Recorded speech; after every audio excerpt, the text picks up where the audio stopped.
Another world. Another time. His land was green and good.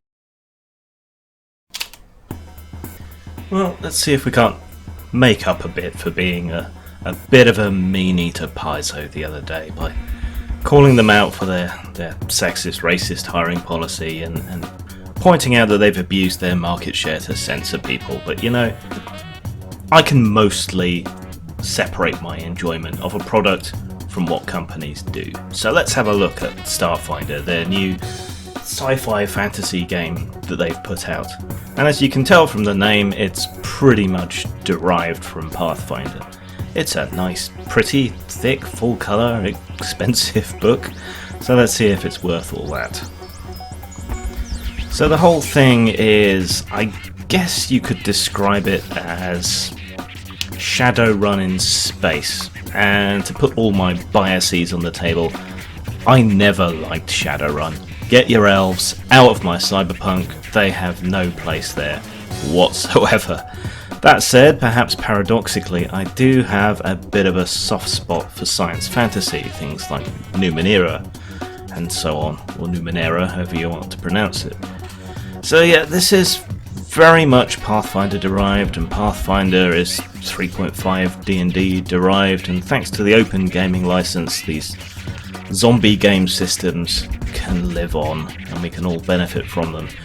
And an advantage or disadvantage, depending how you want to look at it, of that is that Starfinder is largely Pathfinder and 3.5 compatible, so you know, you can use any old stuff you find out there with the game, which is useful for doing monsters and things, and you can bring on races and stuff from the past. So yes, you can have space elves. It might be nice to see some proper space elves, like, I don't know, void elves or something, you know, just for something a bit different. But despite of that legacy, they don't really play up the angle of it being the future of their Pathfinder world. Galarian, it doesn't really come about that way. And compared to Pathfinder, which has now built up a great deal of faff and technicalities and so on, this is a little bit slimmed down, a little bit easier, a little bit more accessible, I think. That's not to say that it's a light game, it's still a very crunchy game, but it's slimmed down and sped up. And part of that is a consequence of it being a new game and not having a whole bunch of shit attached to it yet, but some of that appears to be by design. I mean, it is one of the criticisms of Pathfinder is that it is so bulky and heavy and weighed down by statistics and so on, but then a lot of people enjoy that and, yeah, hacking the most out of their characters. So basically you'll pick a theme, which is like a role, and that will go with your career path. So you get different bonuses depending on what you are, and there's plenty of opportunity for expansion there and people coming up with new ones. So these are kind of like specializations or templates which can be applied to your main character role, which is kind of the career equivalent, I guess. Race-wise, you've got androids, which were built and then freed. You've got humans, you've got Kasathas, which are kind of like these multiple-limbed things with giant heads. The Shuntas, which are, or Lasshuntas, which are rather uninspired, basically mildly telepathic humans with dealy boppers on their heads. Shirans, who are insect people, that's a bit more interesting. Vesk, who are lizard people, which is a bit more interesting. And Yosoki, which are either mice or rats, or I don't know, they're a bit too cute for me. I'd have preferred for it to take a bit more inspiration from, I don't know, Skaven or something from Warhammer. As it is, they seem a bit inconsistent in their way that they're illustrated and put forward. And these are the main races of this world. Yeah, it's much of a muchness comparing one race to another. You know, it's the standard balanced sort of bonuses and so forth. So you pretty much know what you're getting. I don't think any of them particularly stand out as new races in the way that ones from other games have. The Shirin or Shirins are perhaps the most interesting, as they used to be a hive mind and now they're individualistic, which of course appeals to an old anarchist like me. So if I played, I'd probably play one of those. See, the Yosaki, just I don't know what it is. There's just something inconsistent. Are they rats? Are they mice? Are they miniature giant space hamsters? What are they supposed to be? I think a rat-like race is interesting, but they just, I mean, cheek pouches. It's just not consistent what they are. That's something I would probably redesign. And of course you can play old races from any other 3.5 compatible thing, so you could even turn monsters into races and so forth if you wanted. Class wise, it's mixing things up a bit. You've got envoys, which are kind of like bards, I suppose, but bards in the older sense of kind of chancers and charmers, that sort of thing. Useful for meeting alien races, I suppose. You got mechanics, which obviously is something new and different for a sci-fi or a technological game. They get things like drones, robot assistants, and so on, which is nice and helpful, but something extra to keep track of on your character sheet. So there's that to consider. You got this is an example of the different themes being applied. So if you've got a mechanic who's a mercenary, then they're a combat technician. If you've got a mechanic who's a bounty hunter, maybe they're a commando, using their skills in different ways. It just adds a little something. Mystics, it's a cleric equivalent, I suppose, roughly analogous to Force users who aren't Jedis in Star Wars, and I don't know, there's just something about magic and these kind of things that just doesn't work for me. But then it's a kind of like it's kind of a halfway point between magic and psionics in a lot of ways. Operatives, kind of rogues / assassins, depending which kind of theme you want to take with it. It's kind of jack of all trades, I guess. Solarians, there's kind of star magicians. I think they're taking a bit of inspiration from Destiny there a bit, but perhaps not quite enough. So yeah, there's those. I mean, depending on the way you take it, you could be a straight out magician or more of a paladin type with that. Soldiers are fighters, but they're a bit more adaptable and frankly and honestly a bit more useful in a science fiction setting, given the exotic weaponry and so forth. You can make up for a lot of flaws that fighters might have had in fantasy settings, and they become genuinely a lot more playable and useful. Technomancers, that's kind of a magic and technology synthesis sort of character. That's the kind of thing that interests me the most, I think, about this kind of setting. Skills, well, you know what skills are, you know how they work. There's a few technological additions and so on, and that all makes sense. See, that one looks more like a rat. Why can't we have more like that? I don't know. Or subbreeds or something, something for someone to get on with. Feats, you know how feats work. Bonuses, more character customization, and that's always the advantage of 3.5 type games, is the level of character customization and specialization and general rules goobery that you can engage in. And of course, with the experience with Pathfinder and with 3.5 going on years and years and years now, if anyone knows how to make a system work and not break quite so much, it'll be the Paizo guys. Space Goblins. I don't know whether I love this or hate this. I really don't. So yeah, equipment wise, I mean, there's all the usual space gear and so on, but the stuff you're interested in is probably the weapons and the armor. So the armor really makes up a gap again between magic and technology. There's a whole array of all kinds of weapons with different specialist qualities and capacities.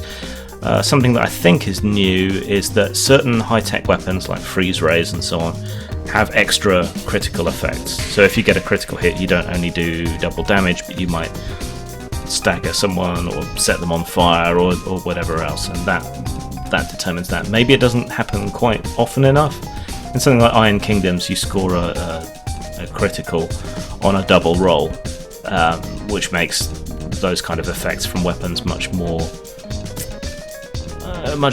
useful, I suppose. But I don't know how you do that and keep the flow of play going in this.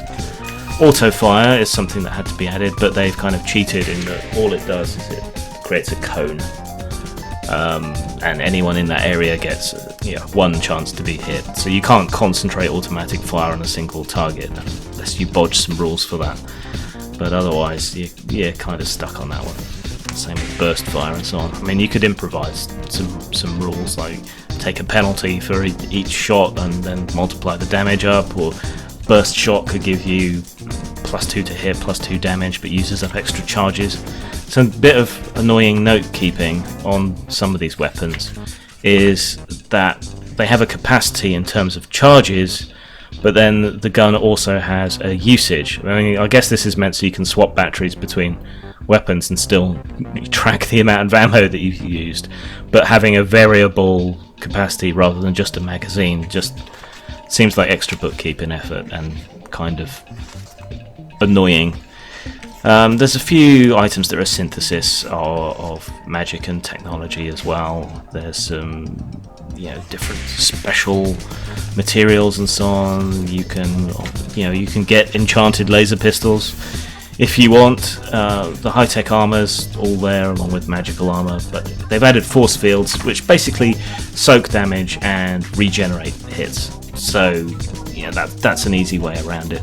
Combat does seem a lot more deadly, certainly at the lower levels, because things tend to be more damaging, so that should speed things up a bit. But as you advance in levels, the same kind of problem that you get in all of these kind of games is likely to turn up, in that hit point bloat means that combat becomes less dynamic and interesting and deadly and much more like a pair of Ents taking turns to cleave each other with a tiny hatchet until one of them falls over. It's just, for me at least, these D&D derived games, and that goes for pretty much every edition, once you get past about level 6 or whatever, it just all bogs down. There's ways around that. You can hack things. There's various rules accommodations for Pathfinder or 3.5 D&D which could be brought over and used to keep combat fast, to keep it deadly, to keep it having that feel of the lower level game. I mean, I think the optimal level for D&D style games is about 3. There's still enough peril, but your characters feel like they can actually do things, and that's good. Vehicle rules are in here, and they're passable. Does a better job of it than I think D20 Modern or D20 Future did, though there's some similarities between them. Same with Starships. This is all combat stuff. If you know Pathfinder, if you know D&D, then you pretty much know how the combat works, so there's no real need to look at any of that.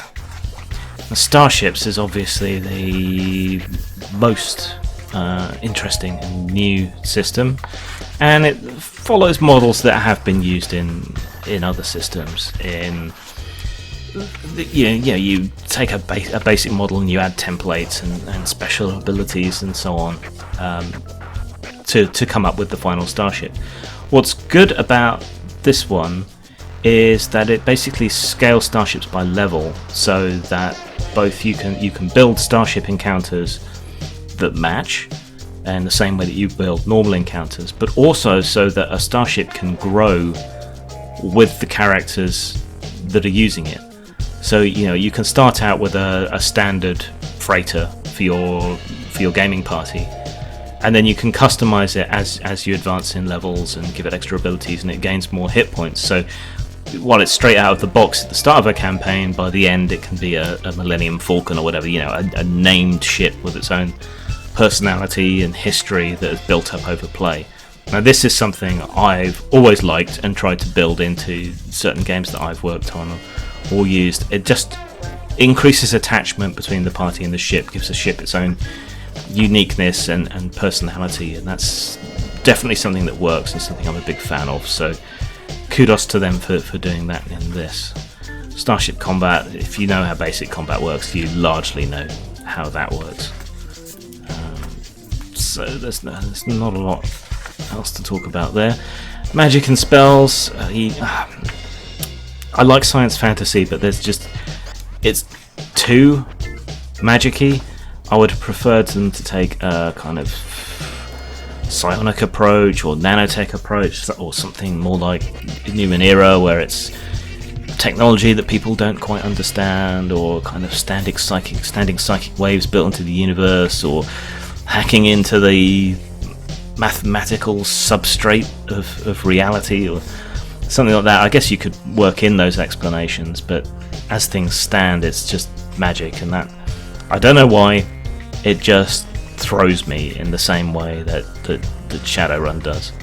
There's a lot of the kind of stuff you'd normally expect. It's a bit slimmed down, a little bit less powerful. I think that's to balance it out with the technology, or to make the technology seem more useful. But it is, there's still massive spell despite that effort. Games mastering tips.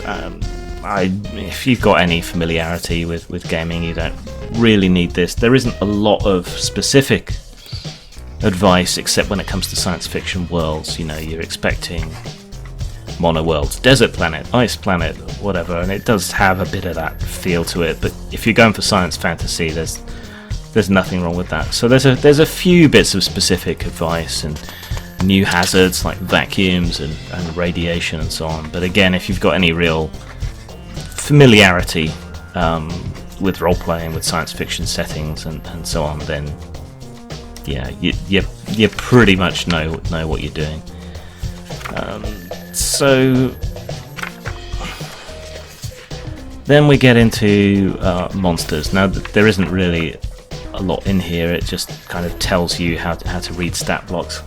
But there are rules for converting things from fantasy games and so on. So, all the materials out there, and they've got an Alien book coming out, I think. I don't think I intend to play Starfinder straight. I think I would probably intend to convert Machinations of the Space Princess to it, and put out some stuff relating the two games together. So, like my Alien construction rules, so that you can make your own races. There's something I really felt was missing, was that there weren't any really truly alien races. They were all slightly human. In fantasy settings, that's kind of understandable. That's the tradition, But in a science fiction game, I feel that you should be able to let loose a bit more, do something a bit more outlandish and different. I wish there'd been a truly alien race, similar to, I don't know, like the Hanar from Mass Effect or whatever. And I'm sure we'll see a lot of customized versions of science fiction settings done for Starfinder rather quickly. I suspect that's going to happen. We're going to be flooded with them, and it might be a better system than certain others for doing that. So there's something there. Religion never really felt appropriate in science fiction settings to me, except in maybe primitive societies, but that's just my atheist bias coming out. I mean, the Force was okay because it was just a kind of vague general mysticism and reverence for the universe in a lot of ways. It wasn't really embodied, so that worked for me. But here, not so sure. So here we come to how to use stuff from Pathfinder and other 3.5 compatible games with Starfinder, and this will probably be the most useful for people at the beginning of the release cycle of Starfinder. If it's successful or not, you'll still be able to draw and all that other stuff. So there's general things that you can do different, the minor differences in the systems. That's all there. Skill equivalents and additions and so forth. How to convert monsters, which is going to be incredibly useful. How to convert feats and so forth. And on it goes. It's all fairly familiar. And how to convert the sort of legacy races from the old thing, which do appear in a few illustrations further back in the book. If you really want to go for the full-on Shadowrun in space, then maybe you should eschew the new races and stick with the old ones. That would be more of the appropriate feel, I guess. So then we got all the terms and things you can check out for inspiration, other games you can check out.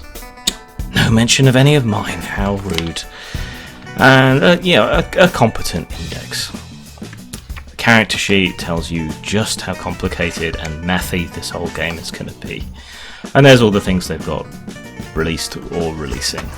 So at the end of the day, it is a competent game. Nothing hugely special. I don't like the default setting, but there's definitely a toolkit there, and in some ways a better toolkit than D20 Modern or D20 Future for creating science fiction games, particularly ones with a science fantasy bent. So for style, some of the concepts and so on are inconsistent. I'm not particularly interested in the background, it wasn't particularly inspiring, but overall the look and feel of everything, I would give it a 4 out of 5. And for substance, I mean, this is mostly a rules book, for all it is thick and everything. I think for substance wise, just because of the capacity and scope of the rules, I would also give it a 4 out of 5. So that's an overall score of 4 out of 5. So yeah, worth picking up, especially if you're a game designer or you still like using the D20 system for other things. Enjoy. Grim gave a big yawn and settled down to sleep. And of course, when Grim goes to sleep, all of his friends go to sleep too. The people on the internet were just text on a screen, the collectibles were just cheap plastic tat, and the books were just elaborate sandwiches made of wood and paper. Even Grim himself, once he was asleep, was just an old saggy goth twat, baggy and a bit loose at the seams, and nobody loved him.